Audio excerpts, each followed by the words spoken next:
Good morning, everyone, and welcome to the Level 1 Podcast. It is Saturday, the 27th of January, 2024. I'm Darkside Phil, of course, and today's an exciting day. Why? Because today we get to talk about the double new releases that came out yesterday, and it was a great day. I'm happy to say that both of these new releases are great.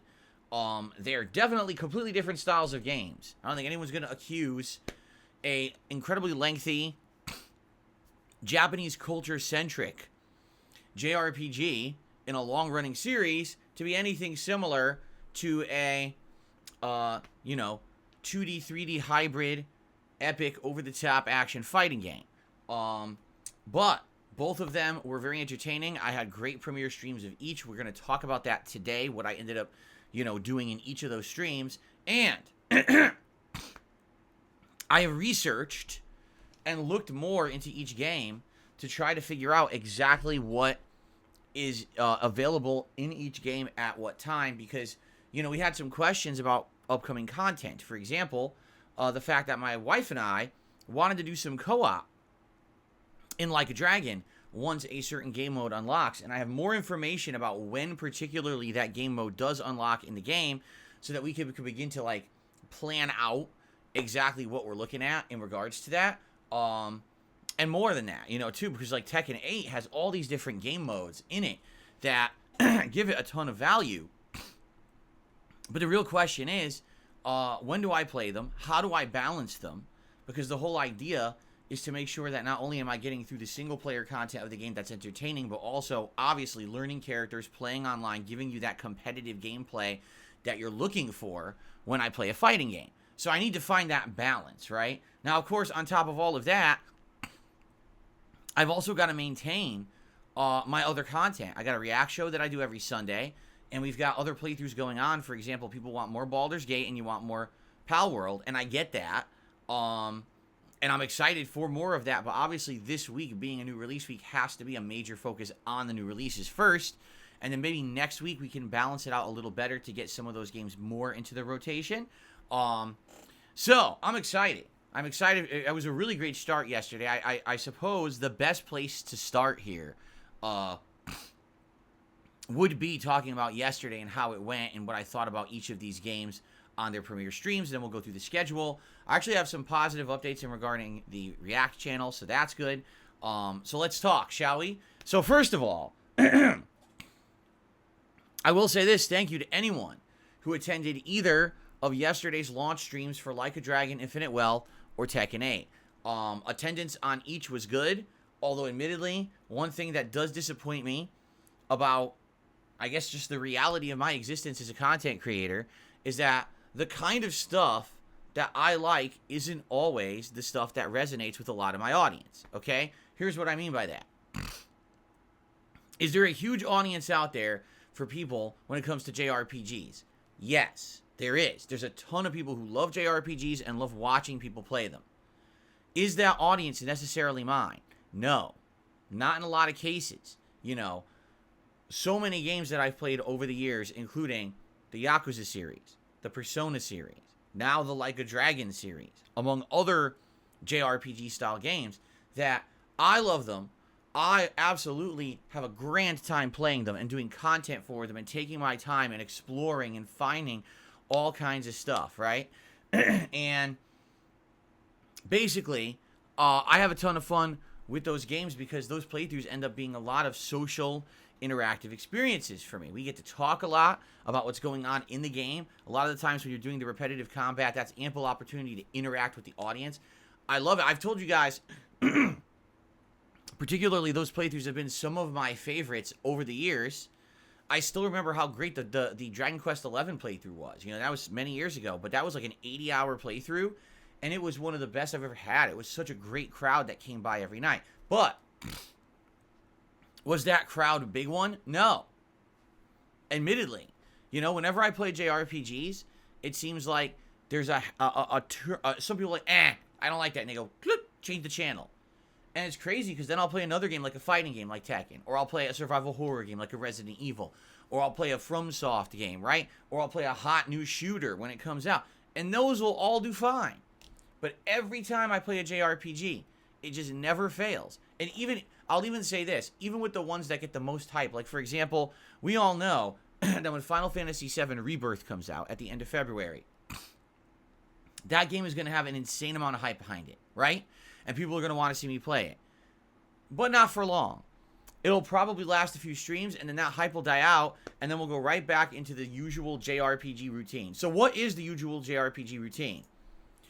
Maybe 200 viewers, sometimes 300, but usually around 200, which isn't a huge deal. Like I told you guys, when I stream games, I'm not streaming them to a maximum audience of people who have the most reach and have people coming in from all directions and to have a crazy amount of attention on it. That's not my intention. In fact, I'll say this. With JRPGs, I actually feel like having a smaller audience actually works a little better because then it allows you to be more in tune with the audience.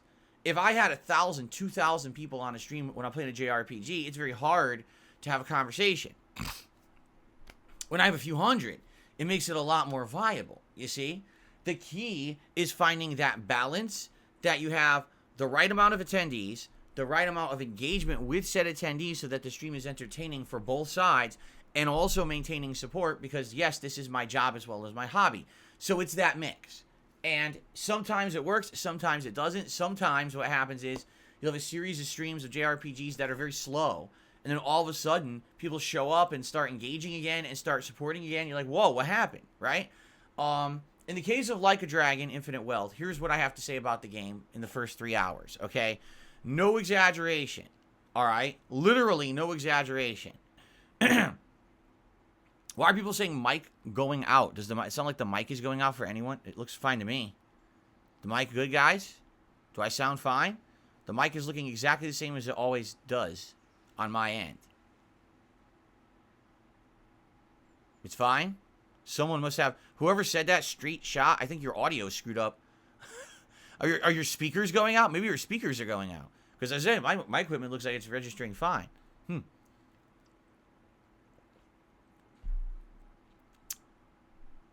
No, I'm not cutting out straight shot. That must be your internet then. Yeah, everyone else is saying it's you. All right, anyway. So, I'm 3 hours into Like a Dragon Infinite Wealth. I'm not kidding you. It was 98% cutscenes. In the entire time there, I must have actually controlled Ichiban Kasuga maybe like 25 minutes, if that. Like, not even close. I mean, the fights, basically a tutorial right now, haven't even had a serious real fight yet. And I get it, but the truth is that that's not going to resonate with a big audience. I know it. Like, people want action. When you're playing a video game, I want to get right into the action. Show me some combat. Show me some riveting stuff with interesting gameplay mechanics. And literally, you've seen nothing in this game yet, right? On top of that, the game went in this direction, this crazy, I'd say risky narrative direction, where what they're trying to do is reestablish the characters, like what happened to them since the first Like a Dragon game several years ago, But man, this plot, it's funny, but it's depressing. You know, it really is. And I get it. What they're doing is they're trying to set up all the stuff that's going on that makes you now have to go on a second journey, right? If these characters really did have a resolution to everything at the end of the first game, why is there a second game to begin with? Well, here's a bunch of crazy crap that's going on, right? It's funny.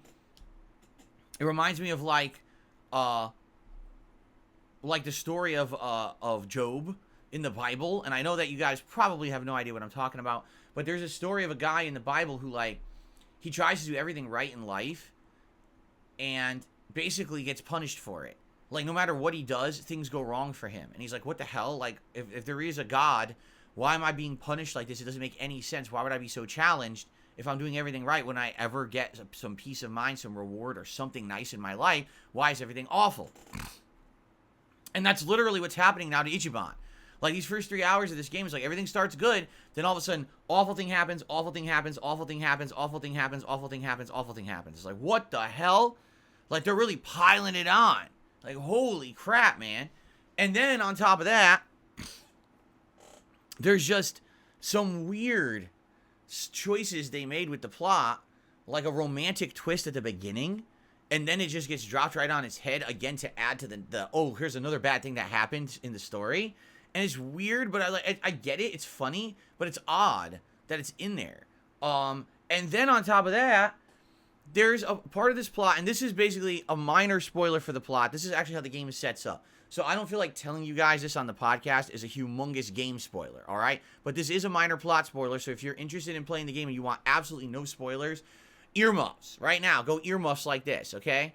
All right, so the actual way the game begins is that Ichiban loses his job, and his job lies to him and says, oh, it's because the budget is being cut down and we just can't afford as many workers anymore. But then come to find out, all his friends also got laid off from their jobs. It's like, how could we all have been laid off from our jobs at exactly the same time? And come to find out, the reason they were all laid off is because there is an internet slander campaign against them. There's a content creator on YouTube, although they don't call it YouTube, they're just saying it's on the internet, in this game, that actually made a bogus story. They took scenes from things that they had been doing, like take footage of this, take, you know, a picture of that, and say that it was something that it wasn't, misrepresent it as something that it definitely wasn't, okay? With no real evidence, and there's no way they could have evidence because it's not true, right? But these guys, you know, the cast of Like a Dragon, are just a bunch of ragtag guys. It's not like they have a giant internet presence. It's not like they really have the ability to defend themselves, right? They don't, you know, what could they do? So, literally, because people have slandered them on the internet, this drama stuff, and it was funny because they actually said, so what is it, like an internet tabloid? That's exactly what it is. Yeah, that's literally what a ton of shit is on YouTube right now. A bunch of scummy tabloid people who have absolutely nothing to actually say about anything. So what they do is they literally make shit up. They take things out of context. They show pictures. They'll show video clips. They'll say, hey, this is what this person is, and they're awful, and blah, blah, blah. And it gets them clickbait views, and it gets them popularity. And then the person who they're basically slamming is the one who takes the brunt of that and has to live with it somehow. And how do you do that when you're not someone of the stature of the person who's basically punching down at you, right? Well, that's the story of this game. I'm not kidding. That's literally the story of this game. And so they all lost their jobs because basically the jobs didn't want to have negative rep put against their businesses because these people were working for them, right? And immediately I drew parallels. I'm like, so you remember what happened to me, right? You remember me working at Twitch for so many years? They never had a single problem with me. In fact, I was offered sponsorship opportunities. They had me play games like Choice Chamber and paid me tons of money to play it and advertise the game. They had me do all these different campaigns and things. And then just a few years later, I haven't changed who I am. I haven't changed the style of content I do. I'm the same exact guy. And they kick me out of the partner program. And when I ask them why, they say something like hateful speech. But then they refuse to provide any examples of what I'm talking about.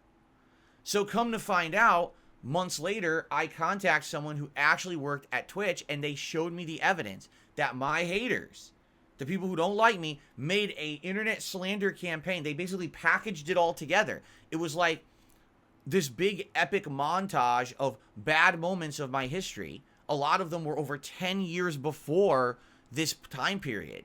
And all they did was made this edited, here's the worst of Phil, and presented it to Twitch as if, look, this is a guy right now who's on your site in your partner program, but, look at all the things he's done, but it's not truthful. Number one, it's all stuff out of context. Number two, it's stuff that's outdated. I don't do that kind of risque commentary. Some of this stuff was stuff from 10 years ago before that I haven't done since, and I had publicly apologized for, right? So, literally, that's exactly the story of Like a Dragon, showing things out of context, not representative of what's going on or who the people actually are, but making shit up for drama's sake, and now they lost their jobs because of it. And I'm like, dude, this is my fucking life. This is exactly what happens to me on a daily basis. I have stalkers on the internet who just make shit up. They have never substantiated their claims of anything that they've said in these things that are ridiculous. Every once in a while, you say, okay, well, Phil raged today playing Street Fighter and he insulted some players. That's true. It's well documented. The footage is there. You can watch the footage on my channel, for God's sakes, right? Who cares about that? But the problem is the other stuff that they say and do about me that's completely falsified, that they have absolutely no concrete evidence of at all, but they say shit all the time. All these crazy conspiracies they come up with, and YouTube allows it. YouTube just allows slander campaigns for personal gain. It's insane. Now, in reality, it's funny because, by the way, how about this? I don't know what the fuck idiots are talking about with memes and shit. Oh, it's like, he's just like me. I don't know what the fuck you're talking about. I don't follow your dumb fucking memes. So take your meme and shove it up your fucking ass, because I have the ability to make an observation that's factually fucking based. Just because I'm Darkside Phil doesn't mean I get to ignore fucking facts that the characters in this game are going through what I go through on a daily fucking basis. Shut the fuck up. I'm not taking your shit. I don't care who the fuck it is. There's people in the chat right now. Oh, he's doing a meme. Oh, this is cringe. Shut the fuck up and eat it. Eat it. Give me your mailing address. I want to mail you a spoon so you can eat shit out of my fucking ass. I'm tired of people saying that because I am who I am, I can't say a factual observation. It's a fucking fact that the characters in that game are going through what I have factually gone through on a daily fucking basis for years. So shut the fuck up. I am not putting up with any of this shit ever again. You're going to tell me I can't make a factual observation? How about you kiss my fucking ass and lick my balls?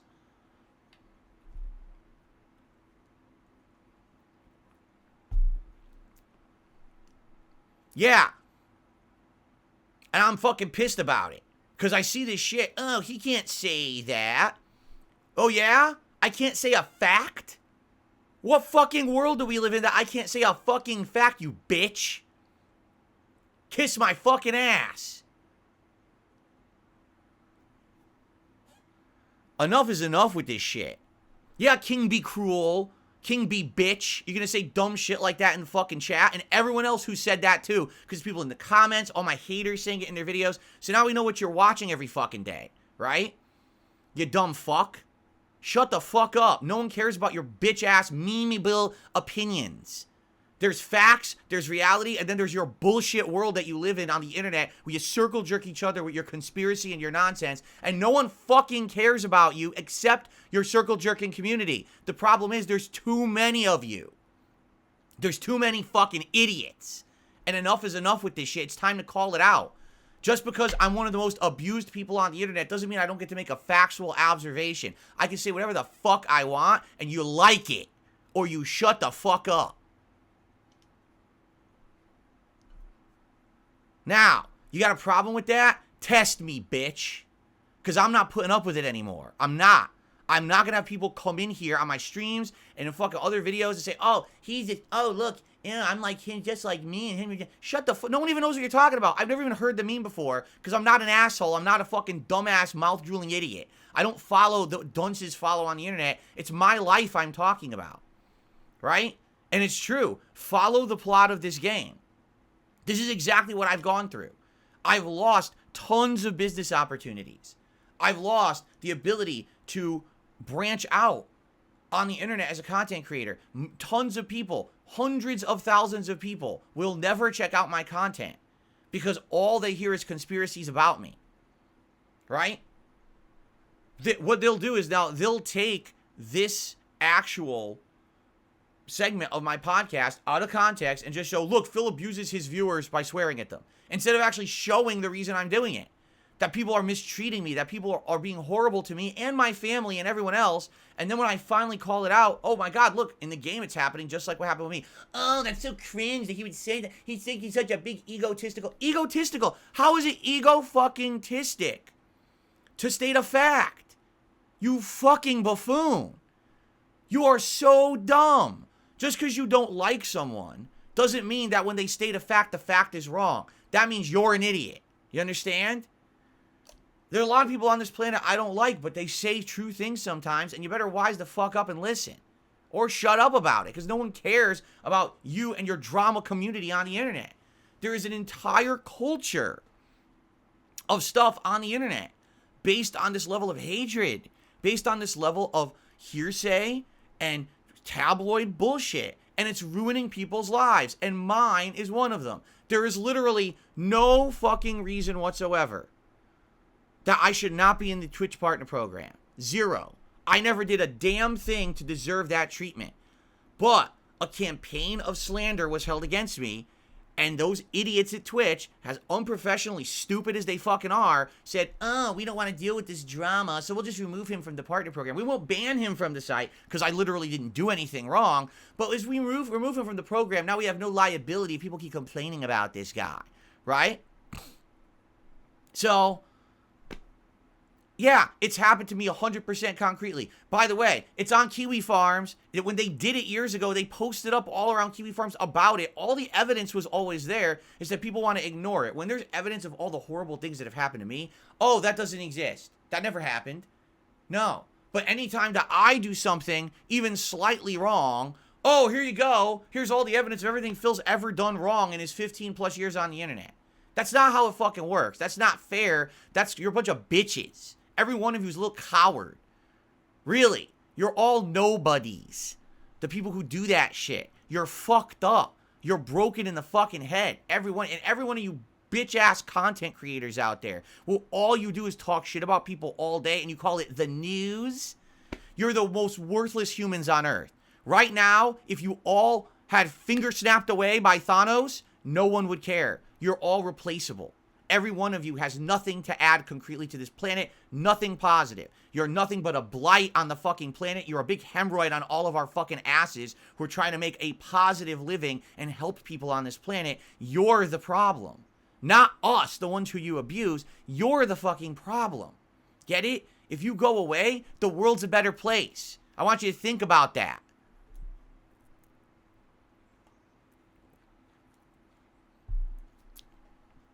Now, I'm allowed to say whatever the fuck I want, especially when it's facts, all right? The plot of Like a Dragon Infinite Wealth is incredibly similar to my life in that regard.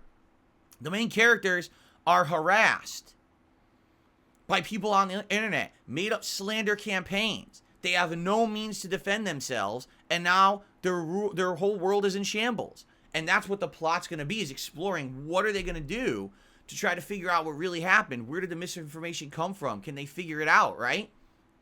Now, I'm willing to bet that the rest of the game is not going to be a lengthy court case where they sue the parties for slander or defamation or whatever it may be, because I always get those two confused, right? I'm going to guess they're going to go on a wild ride to Hawaii and they're going to beat the shit out of people. If only I could do that. If only right now I could buy a plane ticket and fly to Hawaii and beat the shit out of people in the streets, and it would solve my problems. But sadly, that's not reality, and that's why this is a video game and not my life story. See? That's the difference. So, I am very much looking forward to the rest of this game and having fun with it with all of you and turning it into a lengthy, chill playthrough. Okay? And yes, I'm going to make these parallels over the course of the game, and if you don't like it, you can literally suck my scrotum. Because it doesn't matter what your opinion is, it's a fact. Fuck off. Okay. Now, so, within the first 3 hours of Like a Dragon Infinite Wealth, okay, it's all plot. And I'm going to be honest, I like it, but I know it's not for everyone. I know that that's a game that basically, because there's so much plot and cutscenes, for a lot of people, sadly, it's just going to be a situation where it's like, man, I'm only going to show up every once in a while, or maybe I'll give it a couple tries, but man, it's too much narrative. And I hear you, you know, it's rough, and you've been waiting how many years for this game to come out, and the first 3 hours is just cutscenes. It's like, oh my God, will we get to the game? Now, here's the deal. My wife played it a lot more than me yesterday. You know, I played it for 3 hours. She played it when I was doing the podcast. She also played it during my first stream, and then she played it during my second stream. So she's roughly like maybe 6-7 hours in, and she said she's gotten to chapter 3, and basically she has gotten to Hawaii, and there is some combat, but the game really still hasn't opened up yet. A lot of it is still kind of very linear and everything. And then yesterday, someone on the stream had said that basically the game doesn't really open up to really feel like a dragon until chapter 4, because that's the chapter when you can start selecting different classes, and you can actually like customize your character and do all this stuff, which is exactly the gameplay that everyone loved from the last game. But get this, now as I told you guys, I am very interested in taking this mode. I think it's called, is it the Dokkan Island? It's the resort island in the game. Essentially what it is, it's its own version of like Animal Crossing, or a virtual community that you build up.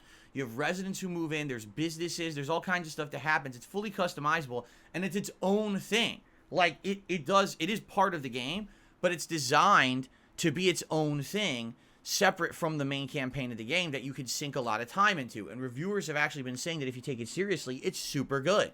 Like, it's really well done. And I thought all along, you know, because my wife and I love this franchise, this could be something for us to do our first ever co-op gameplay together, where we'll have a night stream, and we're both here, and we're playing the game, and we basically make all these decisions together. Like, we design this island together. We actually have things happen, you know, on the island as both of our picks will pick how we want it to look and who we want to be on the island, and do all that stuff together. I think that would be super cool, right? That would be absolutely awesome. All right. So yeah, I can't wait to do it, but there's a problem. That mode doesn't unlock until chapter 6. Chapter 6. I want you to think about that. Shit. Chapter 6? That takes forever, man. You know, I'm like, if chapter 4 is 7 hours in, no, excuse me, if chapter 3 is 7 hours in, then probably chapter 6, no exaggeration, is going to be anywhere from 15 to 20 hours in. And that really sucks ass. It's like, goddamn, I'm going to take that fucking long to actually get to that part of the game?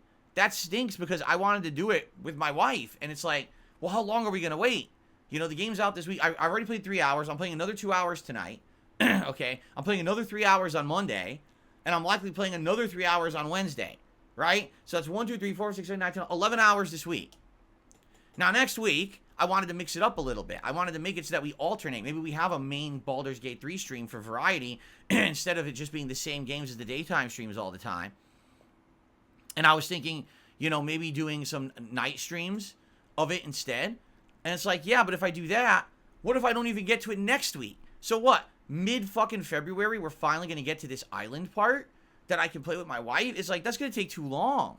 And I know, listen, you guys loved seeing Kat come on stream twice in this month, right? And the Q&A was fun, but admittedly, by the end of that second Q&A session, we were kind of burnt out on it. Like, how many questions are you going to answer? Realistically, what we want to do now is, you know, play some games and stuff together. That's the better option to take here.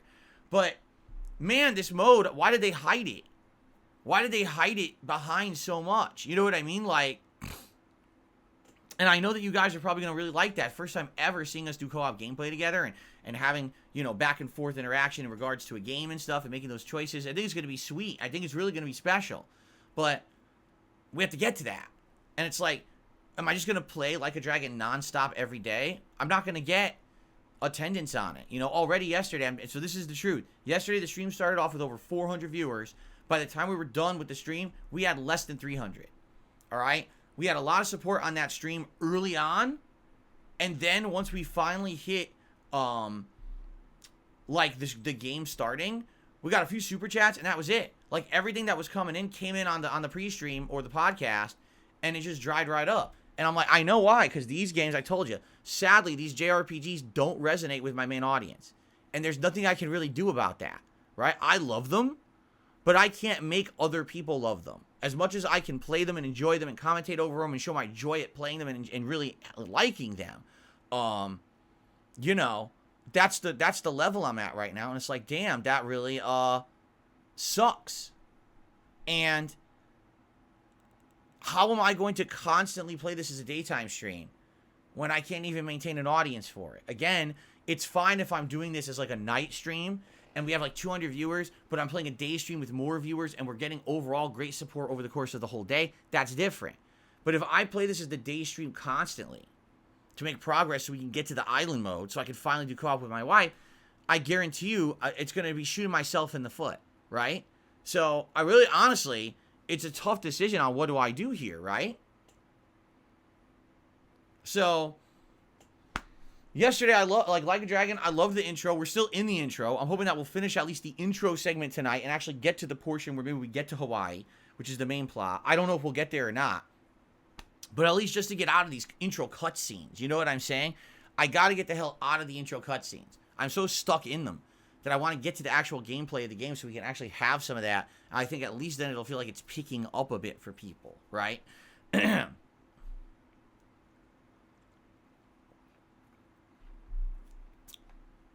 So let's see what happens. But overall, I like the game so far. I am curious to see how it's going to perform moving forward. All right. Then last night was Tekken 8, Friday Night Fights. First ever multiplayer of Tekken 8. First time even really playing the game for me. And all I did is I watched a few videos the night before. I watched a few videos about Paul and King, trying to learn what their best, like, overall normals and strategies are. And basically, I learned, like, one big combo with Paul that I was using all night. And with King, I basically looked up all his throws to see what are his most effective throws. Just with that basic knowledge, I did really good. I think overall night, I maybe lost like 5-6 times. So it wasn't a big deal, you know, that I wasn't really in line with Tekken gameplay. I'm sorry, I know I'm not. Like, I didn't utilize sidesteps once. I think I parried someone once and it was an accident. You know, juggles. I know some juggles with King, or excuse me, with Paul. I really don't know the juggles with King yet. So I need to learn them. So, but anyway, I had a great time. First of all, the graphics of this game are outstanding. Like, really, really well done. And some people, I guess you could go back and forth and argue, what's the better looking fighting game? Street Fighter 6 or Tekken 8? Tekken 8 has more going on. And what I mean by that is in the backgrounds are more actively open and moving and everything. While in Street Fighter, they're very much more confined because it's just that standard 2D plane. In Tekken, you're doing the sidestepping, so there's rotation and stuff going on. So it just looks like there's more action happening in the environments. I think the effects both look great in both games. The visual effects. Combat styles, man, there's so many characters in this game. And here's the thing, you know, I was playing last night and I saw certain characters for the very first time, right? And I was like, oh, shit, like, I don't even know what these characters can do. And so when they're hitting me with high-low mix-ups, of course I'm eating it. Like, I don't know what attacks are going to be high or low or how fast they are or what I'm going to be able to do with that. But overall, you know, I think as a first impression, I really like it. It was a little disappointing that there was a little bit of problems with the online connectivity, but it wasn't always. It was like, there was one match, we were doing fine. And it was actually a really close match. We went 1-1, I believe, and we were getting down to the end of our final set, and the game just froze and dropped. And it's like, that's bullshit. You know, that's a great set. You don't want to lose the connection at the end. What happened? And there was one match, and this was inexplicable. The match claimed it was a 5-bar connection, and as soon as the match started, it went, and I was like, and it even said still 5-bar. I'm like, how the fuck is this 5-bar? I couldn't even play it. I was fighting as a Steve, and literally he just mashed buttons, so he's just getting punch, punch, punch, punch, punch. I couldn't do anything. Like, I literally couldn't even get an attack to come out because the connection was so fucked up, and I'm like, did this guy already find a way to fuck with the internet? Like, does he have something going on his end?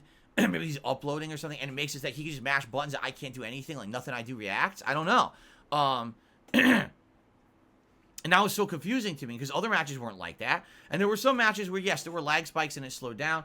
I would say it's not terrible or unplayable at all by any means. It's not as good as Street Fighter 6, which is sad. I wish it were, but it's still good. I think what it also is that in Tekken, at least at this level, the intro level, it's not that big of a deal.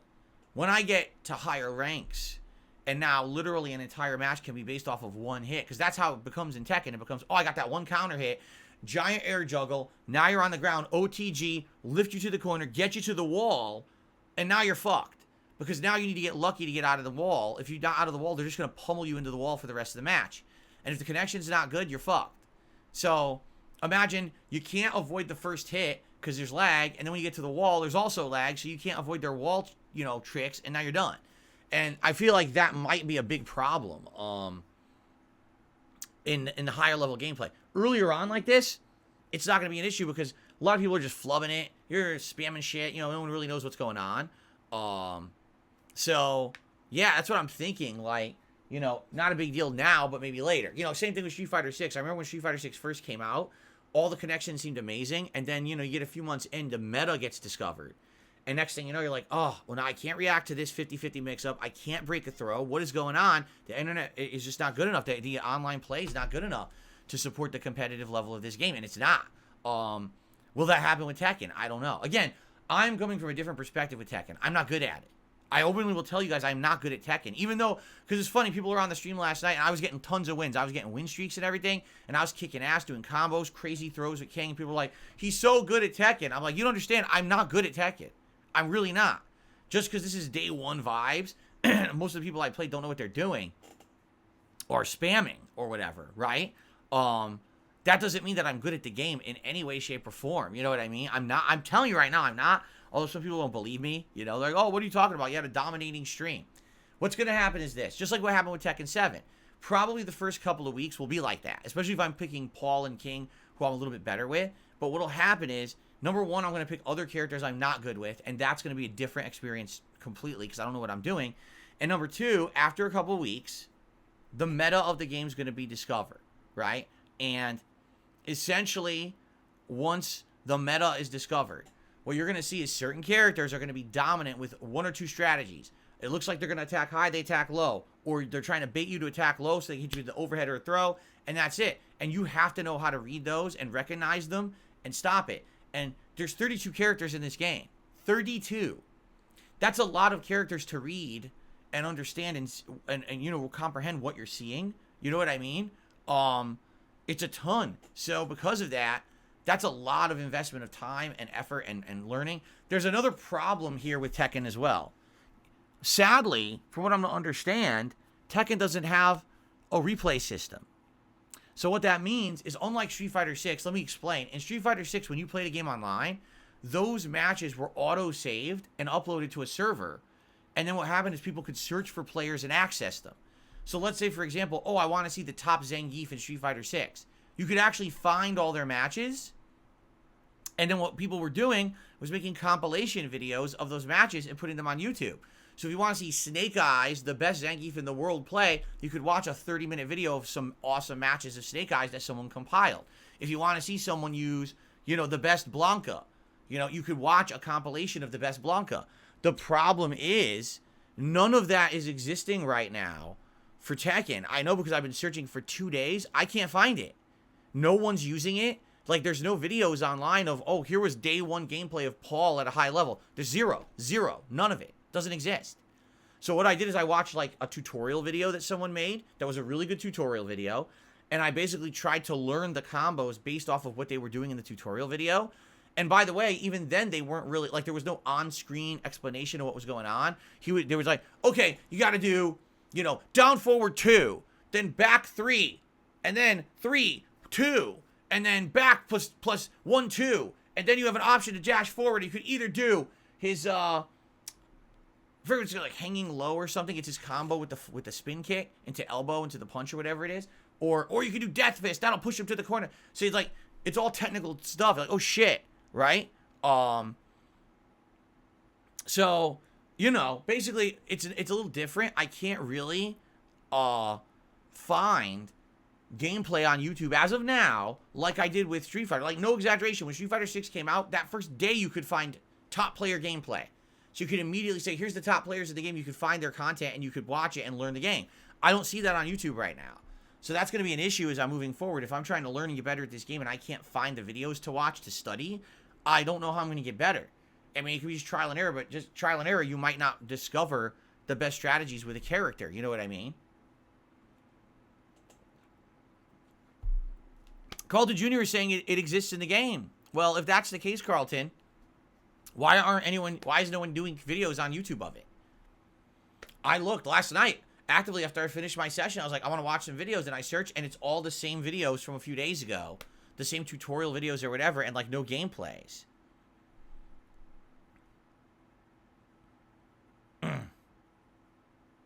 Anyway, so that's what I mean. Like, I don't know. Honestly, I don't know what to do to learn yet, right? I hope that there's videos. I hope that they'll come out. I want to study. I actually want to get much better at this game. And what I was looking to do was studying some of the new characters. Like, my wife's been using Victor. And I think Victor looks really good, really strong. But I was like, I wonder what's good with him.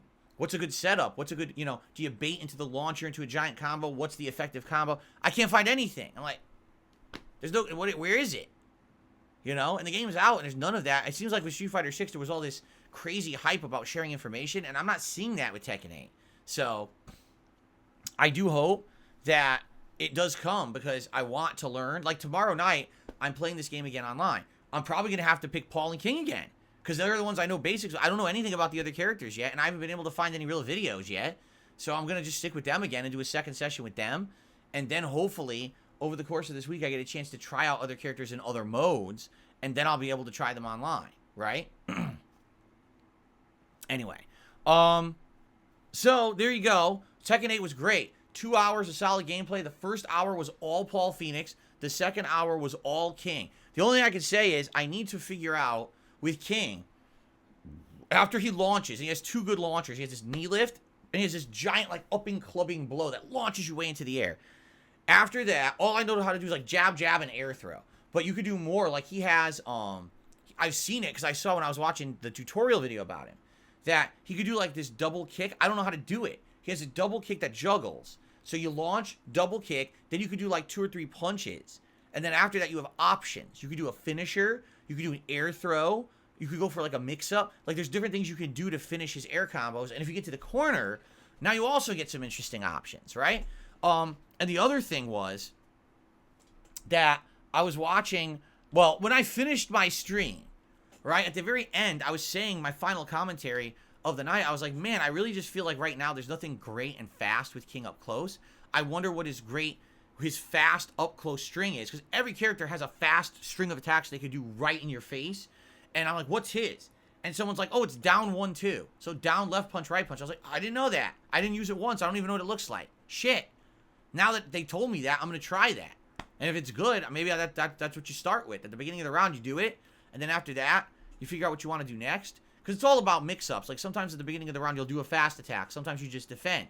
Sometimes you go for a quick low. Sometimes you throw, right? You have all these different options you could do at the beginning of a round in Tekken. So, anyway, I had a great time with it. I did. But I just want you guys to know that I'm not good at the game. I don't want anyone to get that impression at all. Just because I actually did really well last night in my first stream of the game, I'm not good at Tekken. What's going to happen is just what happened with Tekken 7. I'll get to a certain level, and then I'm going to hit the actual Tekken players. And the actual Tekken players are going to start doing this to me. Because they're going to know exactly what to do. They're going to think I'm predictable with my moves. They're going to start parrying. They're going to start sidestepping. And they're going to start hitting me with these crazy mix-ups that I can't stop. High-low mix-ups that I don't know what they are because I don't have character knowledge in this game. So I don't know what the attacks look like. So I'm not going to know what to block. And they're just going to spank the shit out of me. I know it's coming. The spankings are coming. My butt is ready. I don't want to get spanked, but I know it's coming. In fighting games, you got to be ready for this, right? The key is, will I do exactly what I did in Tekken 7, and when I start getting spanked, give up? Or am I going to try to apply myself and generally learn more about this game and get better at it and continue to play it? You know? That's what I did in Street Fighter 6. You know, I got to a point, okay, I'm getting spanked because drive impact's kicking my ass, everyone's drive rushing at me, what do? And then I learned those systems myself, and I got a lot better, right? So, I don't know. Like, I want to get better at Tekken, but I feel like unless better videos hit YouTube, I don't know how I'm going to do it. Like, that's how I learned Street Fighter 6. I studied top players. I looked at their strategies and tried to figure stuff out from them. And that's how I got better. So I'm hoping I can do that. Okay? We'll have to see. But anyway, now let's talk about what we're doing today, now that we've got yesterday's streams in the bag. So today, it's more Tekken 8, but you voted overnight. And the choices were either the narrative-based story mode or the arcade quest mode, where it's a simulated arcade. You guys voted about 60-something% versus 30 for the narrative-based story mode. And from what I'm to understand, I saw people have already played through this whole mode on YouTube. It's basically around 3 hours long.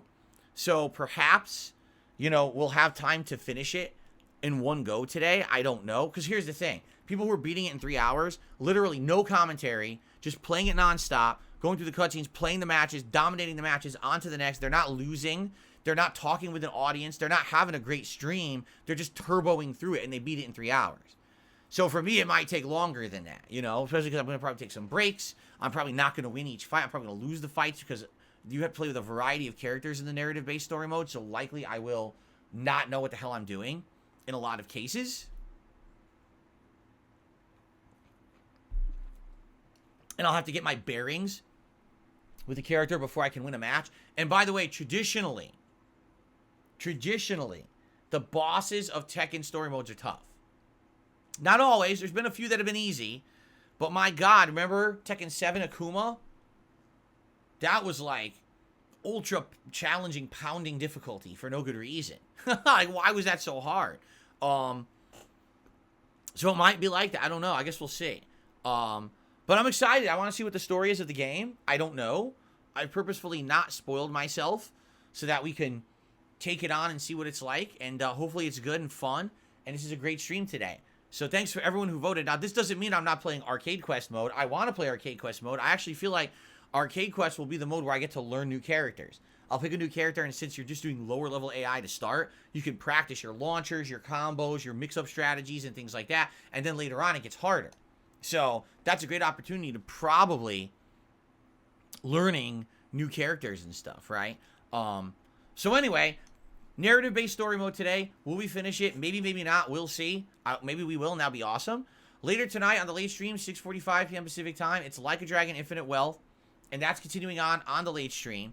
2+ hours. I'm hoping we can get past this crazy-ass intro narrative cutscenes and get into the actual main game, but I don't know if we will or not. We'll see. Now, tomorrow, Sunday, is React Day.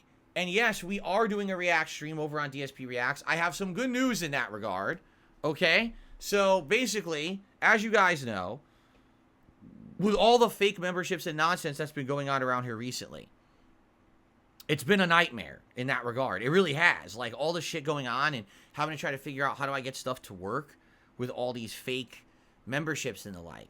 The good news is a good amount of people now have finally upgraded from the standard membership to what's considered the submissions level membership, and they've submitted their clips for the show. So I checked this morning, and as of this morning, I'm actually see if there's any more right now. There is. Here's another one. As of this morning, we have about 10 Ultra member clips, which is on par with what we usually have. Not surprised because Ultra members weren't affected. But we also have about between 15 to 20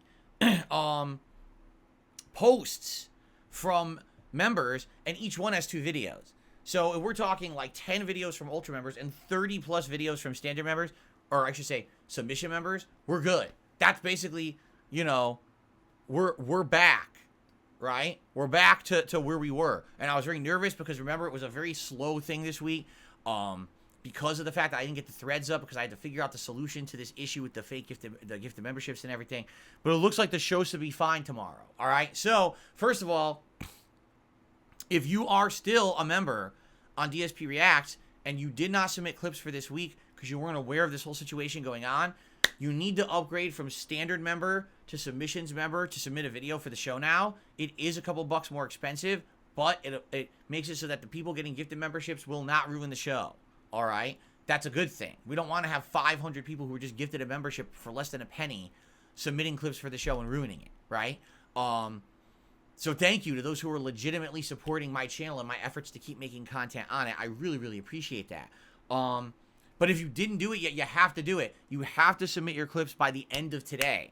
All right? So basically, upgrade today. It's prorated, by the way. And what that means is if you have an existing membership on that channel, depending on how much you have left for the month, it lowers the cost to upgrade. Because normally it's $5.99 USD. But if you just renewed, then it should only be the difference. So it should be like $2, right? Not a big deal. And that will absolutely stop people from abusing that system, right? So that's good. And hopefully you will submit. I want to get as many clips as possible. I know it was a rough week. I apologize for that. I had things running smoothly here for a freaking year, and then these people ruined it. It sucks that they did that, but hey, it's life, right? You make lemonade out of lemons, you push forward positively, and that's what we're doing. And it looks like tomorrow's show is going to be a good one, okay? But remember, this is our last chance. Everyone who's going to submit clips, maybe you are in line with what's going on, but you just didn't get around to it yet. You must submit your clips by the end of today. By the end of tonight's stream, actually, because it's right after my late night stream is when I sit down and I make the playlist for the next day's show. So you must submit clips by the end of today, okay? Cool. So tomorrow's first stream will be will be Level 1 Podcast, followed by DSP versus the Internet. So there you go. And then tomorrow night, more Tekken 8. It's going to be the second online session of Tekken 8. And quite honestly, it's probably still going to be Paul and King, only because since we're doing narrative-based story mode today, I'm not going to get to focus on any one particular character to learn them. I'm probably going to play with a variety of characters today, but it's not like playing a few matches with each is going to give me any opportunity to actually learn them, right? It's just going to be kind of flubbing around and getting a quick win and moving on to the next character. So, yeah, what can you do? Tomorrow will probably be more Paul and King, and then later in the week, we'll probably do different characters, okay? So, Monday, the daytime stream is... I'm trying to remember how I laid this out. Hold on. Let me find it. So, Monday, it's Like a Dragon Infinite Wealth on the first stream, and I'm going to do a late night chill stream of Pal World. You guys have loved Pal World. I played it twice last week. You really liked both streams. That last stream went really well where I was learning new abilities. I took on the first boss. Of course, I wasn't ready for it yet, but it went really well. I'm going to do a nice chill stream of Pal World Monday night. Then Tuesday, it's going to be Tekken 8 on the daytime stream, followed by Baldur's Gate 3 on the late stream. Now, when I play Tekken 8 on Tuesday, I think I would prefer to use that day to try to learn a new character. So likely the arcade quest mode, because that would give me the opportunity to play that character a lot against AI and practice combos and moves and techniques. Now, who the character should be, I have no idea. Definitely not King or Paul. I want to do someone different, but who? Could it be a character who I've already used in the past? Could it be a brand new character from this game? I don't know. We got to think about it. You guys think about it too. If you have suggestions of what character I should try on Tuesday during the daytime stream of Tekken 8, let me know. And we'll think about it.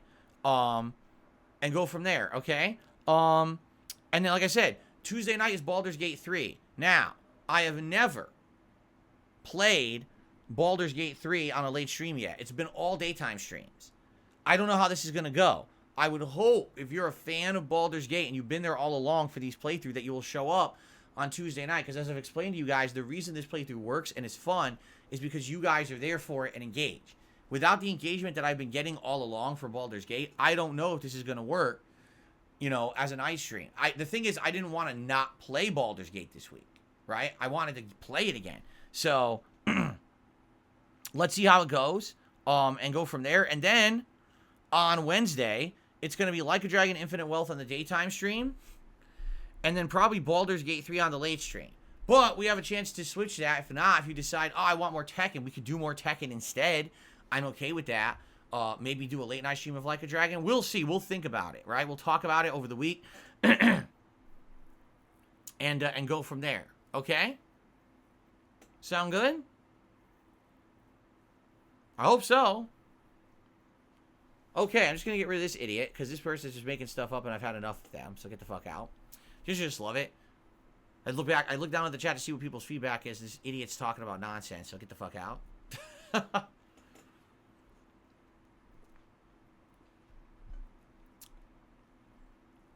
Yeah, see, here's the thing, Lady Charisma. Lady Charisma says, I think that Baldur's Gate 3 works for a chill stream. I agree with you, but remember, I've only played it as a daytime stream up to now. Does that mean that that daytime stream crowd won't show up at night?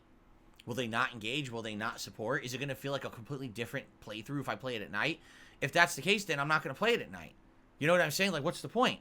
If I play Baldur's Gate 3 at night, and we can't break 200 viewers, and the people there don't know anything about the game and aren't talking with me about it, and the support falls off, then, you know, I don't know what's the point of playing it.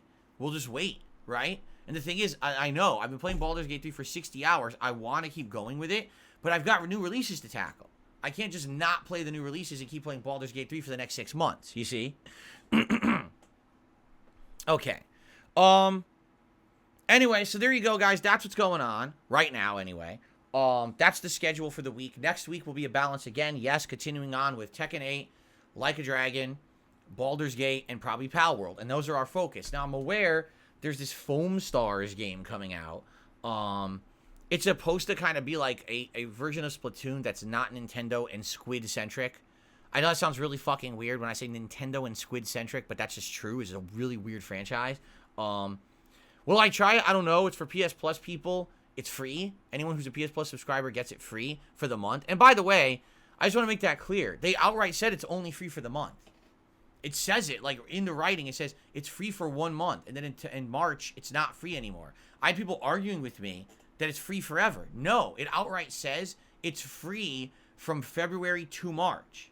That's it. I don't know why people had this impression that the game was infinitely free. They never said that. So anyway, I might or might not check that. I guess we'll see if I play it or not. I guess it depends on what else I'm doing too. But that's really it. Like, the games I'm playing right now are my focus. There's enough going on with content in Tekken, a million characters to learn and stuff. There, you know, I gotta make progress in Like a Dragon before we can even get to the resort island stuff that I could do with my wife for co-op, which I know everyone wants to see, including me. But we have to unlock it, which means I gotta get to that point.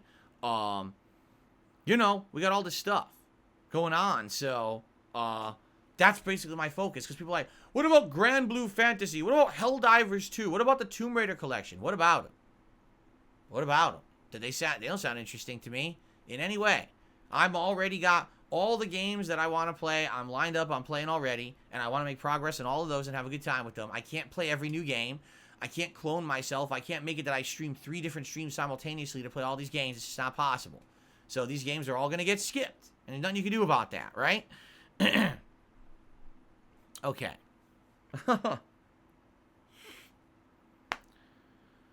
No, I'm not nostalgic for Tomb Raider. Are you kidding me?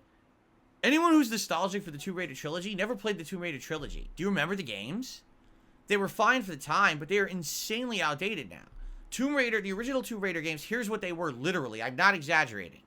A very poorly rendered polygonal enemy runs at you. You can barely tell what it is. You have auto lock-on with handguns or shotguns or whatever it is, right? And you literally run in a direction, firing weapons wildly. If the enemy tries to attack you, you jump to the side out of the way to avoid getting hit, and then you continue to just auto lock-on fire weapons endlessly. All right? That's it.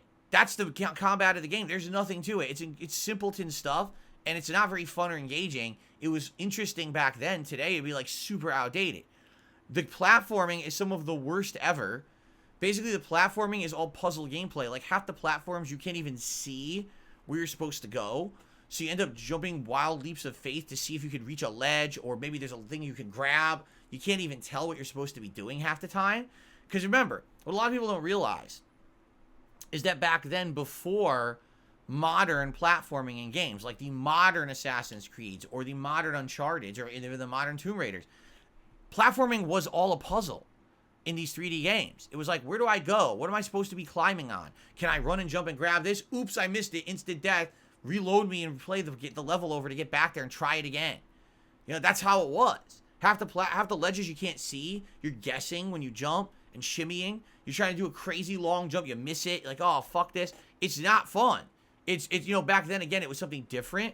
But now that you play these games today, you're like, oh my God, like, this is so outdated and not fun. And I think people are going to get a rude awakening if they buy that collection expecting great stuff. They're going to play for like 20 minutes and be like, what the fuck did I buy? This shit is boring. Because it is. You know? I totally remember. I owned Tomb Raider 1. I rented Tomb Raider 2.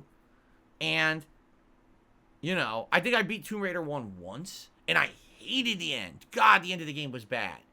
I totally remember that, right?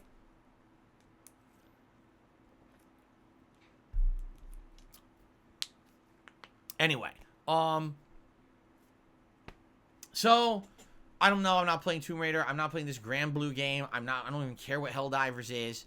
I'm not looking at those games. I'm focusing on what I'm doing right now. Okay? Cool. All right. One final thing, and then I guess we'll get to do some shout outs and some Q&A. I want to say thank you for yesterday, because yesterday was a great streaming day. The streams were well supported. I need to keep that momentum going over the course of this weekend into next week.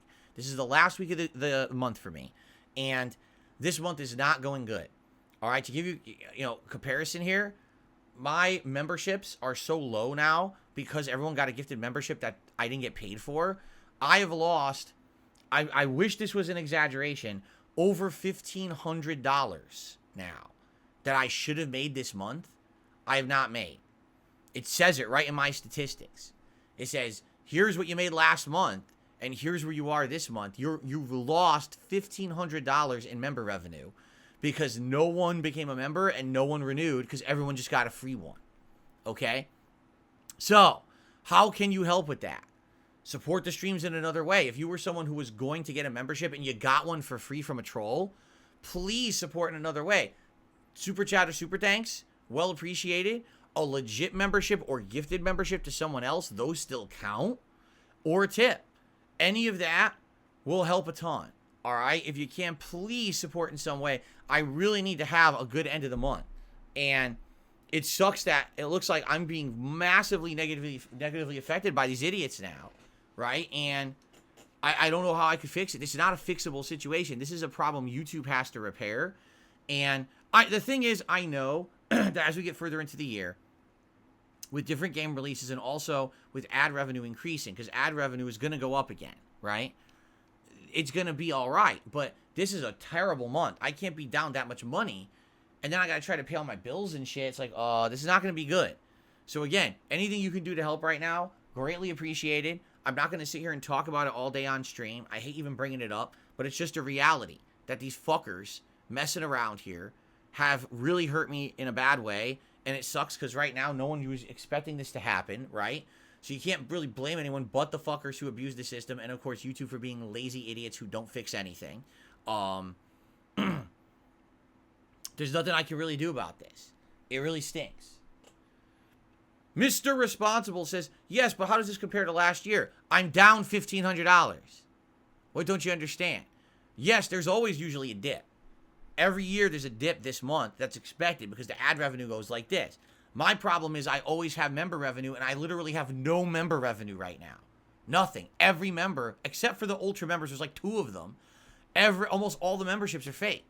Everyone got gifted a fake membership. So I'm getting paid for nothing right now. And, how am I supposed to operate a business based off of that? One month you're doing everything right, and everything's going well, and you make this much. The next month, you're doing everything right. In fact, you're being told things are great. Keep going. You made way less. Well, I didn't do anything.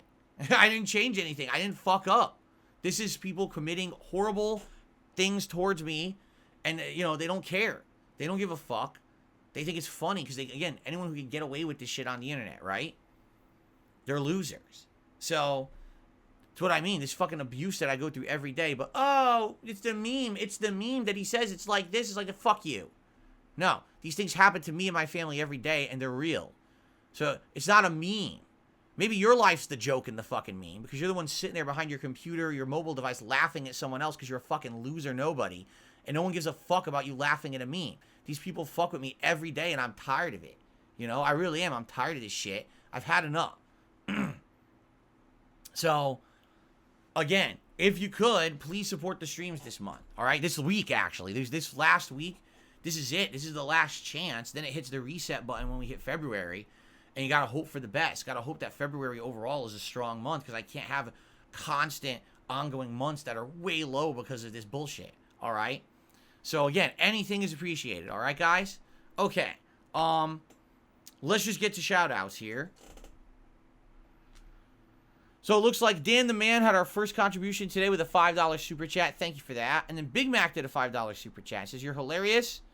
Use this for the shipping of the spoon to that guy. There you go. Your spoon's on the way to your house, assholes. Thank you very much, Big Mac.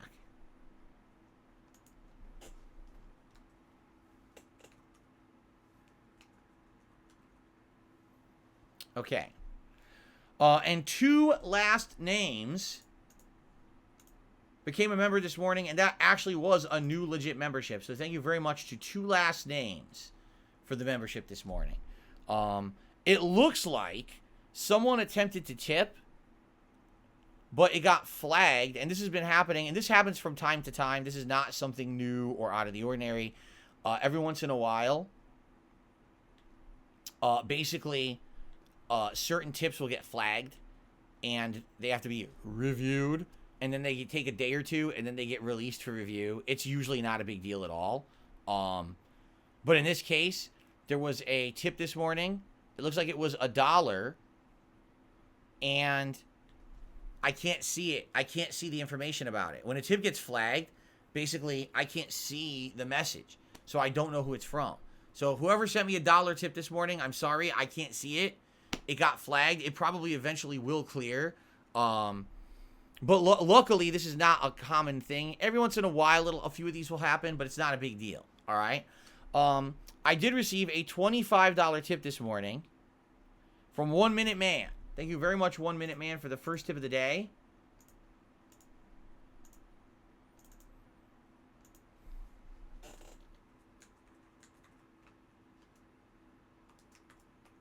I appreciate that. Okay.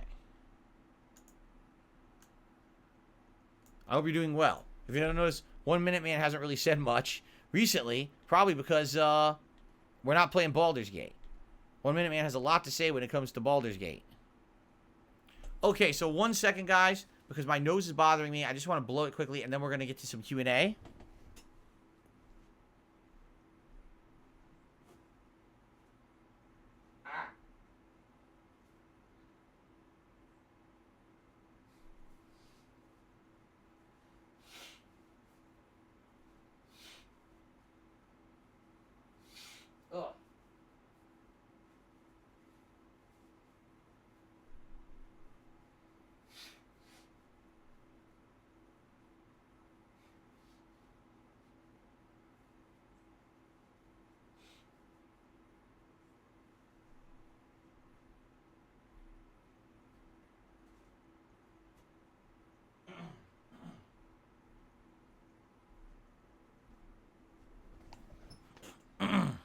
Okay. All right. So, real fast, if anyone wants to talk with me, please tag me in the chat. We'll see what you guys have on your minds for this morning. And then we're going to probably end and get started with the Tekken 8 story. Like I said, I'm going to try to see if I can beat it this stream. We'll find out. Sarah says, ever think about doing a marathon stream event to fundraise and make up revenue for lost memberships, set goals for YouTube contributions, etc.? We're not going to do that now. The way I see it, you know, I have a marathon coming up. We still haven't really figured it out, but I think we're going to talk about it a lot over this coming week on the podcast. The Super Bowl event coming up on Saturday, the 10th of February, right? That would be a great time if people wanted to come by and help support. That would be the day to do it, right? Either support the streams now when you're watching the new content, or come by the marathon and help out then if you can, okay? But I don't want to do a special drop everything panic mode marathon. You know, I've done those before. No, I don't want to do those at all. I don't think that makes sense to do, you know. Don Fanucci says, did you hear Wings has quit the Lolcow podcast? Looks like the project is dead already. No. Here's the thing. I don't like talking about that stuff because I don't care about it. I pay no attention to it. They try to, every time I mention it, they try to drag me into it because they really wanted me on that fucking show. And of course, I didn't do it.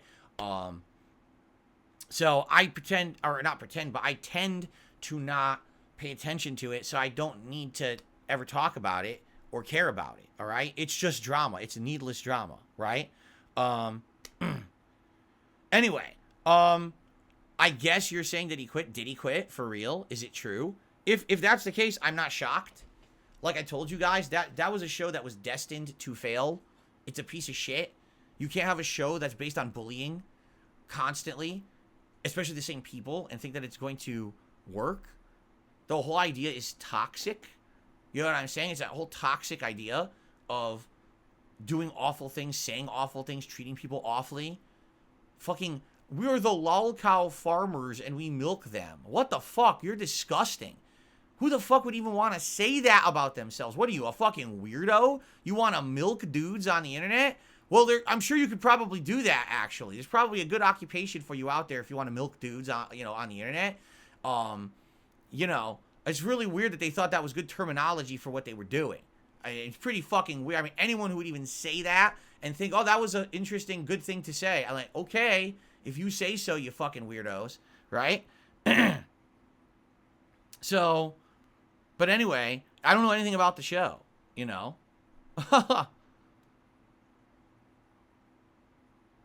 Oh, yeah, my ruin says, just like Boogie quit, then he got down on his hands and knees, it's just marketing. That's what I mean. Like, why do you think I'm not going to talk about it? Because I don't care about it. Number one, I don't care about it. Number two, most of it's probably publicity shit. I mean, every week they're doing something desperate. You got 1 week, Boogie quit the show, but then he's on his hands and knees. The next week, Boogie's exposing himself on Twitch to get clickbait views because no one fucking cares about the guy. So this is the only way he can get attention for himself in the show. Now you're saying Wings is quitting. Did you notice the pattern here? Do you see the pattern? This is why you don't pay attention to it. Why would you even give that show a moment of time? Fuck that. It's probably the worst content on the internet, right?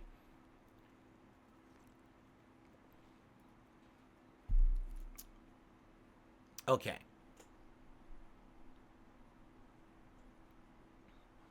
I don't know anything about a Vince McMahon situation. I told you I don't follow wrestling. I don't know what that means. I guess yesterday someone came on my stream and said he's getting sued. Okay. I don't care. I don't watch wrestling. I don't follow wrestling. I deleted all the wrestling threads from my fucking social media, so I'm not inundated with it anymore. So. Lady Charisma says, what week would be the best to send football content for DSP versus the internet? The 4th or the 11th? Both. Both is fine. Yeah, either one. I mean, the week before the Super Bowl or the actual day of the Super Bowl. Either day would be fine. Yeah. I've already explained a million times why I don't watch wrestling anymore. I already told you. I'm not too time consuming, not enough payoffs in the plot lines, just becomes a big annoyance and a time sink. And I'm getting older. I don't have time for that shit anymore to follow 400 shows and everything. It's just fucking super annoying. And I don't see the point. You know?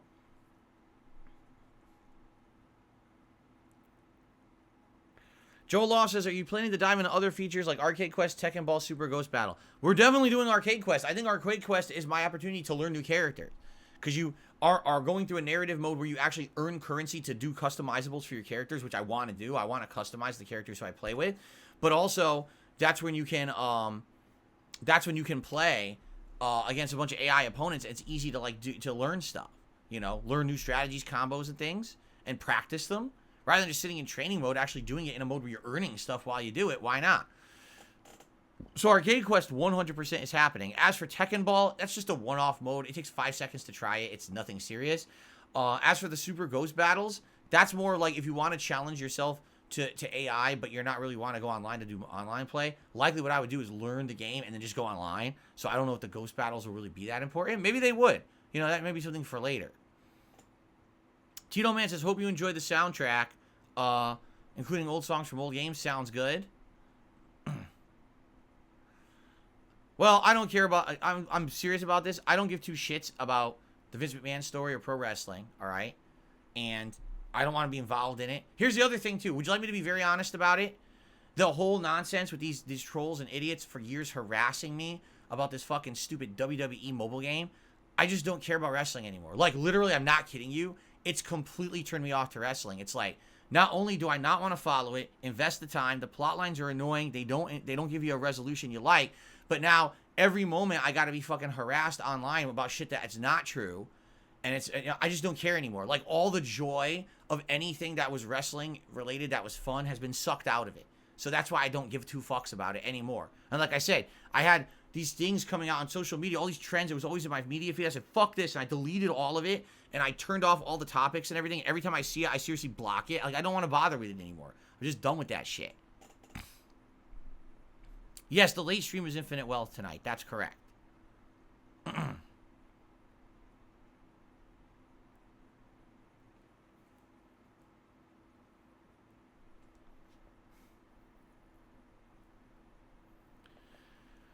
Alright, any last chance, guys? Because what I'd like to do is possibly start gameplay a little bit earlier today, since they said this mode is about 3 hours long. What I'd like to do is see if we can beat it today in one sitting. That'd be great if we did. No, the story mode is not going to be a breeze because you have to play with all the characters. I don't know them. It'd be one thing if, like, I knew what I was doing with these characters, but I've never even seen some of these characters before. So I'm not going to have any idea what I'm doing, you know? My nose is bothering me today. I got to blow it again. I feel like I'm going to... It's, like, itchy on the inside. It's annoying.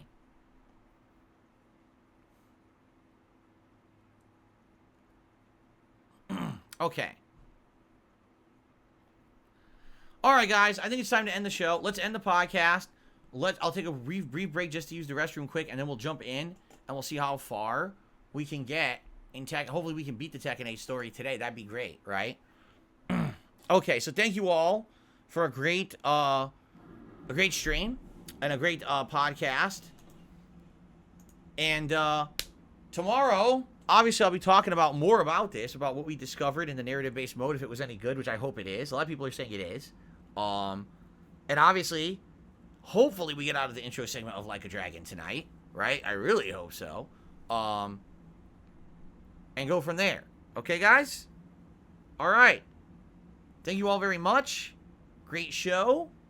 And I will see you all tomorrow for more. All right, everyone. Thanks. See you then. Bye-bye.